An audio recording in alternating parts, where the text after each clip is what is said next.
Извини, вот что ты там трешь, крутишь, что-то вообще так мощно. Натираю, чтобы блестело посадочное место для влагозащиты. Да, если чтобы будет даже одна... нанести праймер Мгм. и идеально ее приклеить, чтобы...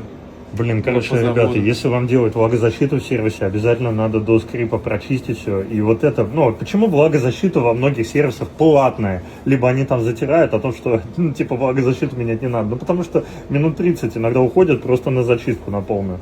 А если зачистка будет не полная, то, ну, ваш iPhone просто прольется килограмм воды, ну, в случае дождя.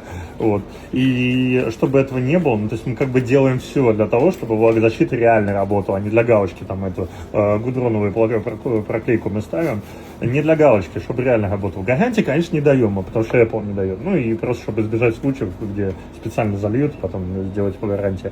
Но, тем не менее, смотрите, я просто хотел сказать, что мы реально делаем все, что возможно, чтобы влагозащита сохранилась. Вот, как бы так.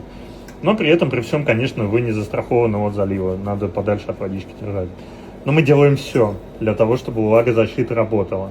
Но, тем не менее, смотрите, вы подальше держите iPhone от воды, вот, но вы должны понимать, что мы делаем все для того, чтобы влагозащита хорошо работала. Наносим, например, праймер, вот. Но вы всегда должны понимать, что нужно подальше держать от дождя, от воды, от бассейна ваш iPhone, но, тем не менее, мы делаем все для того, чтобы влагозащита хорошо работала.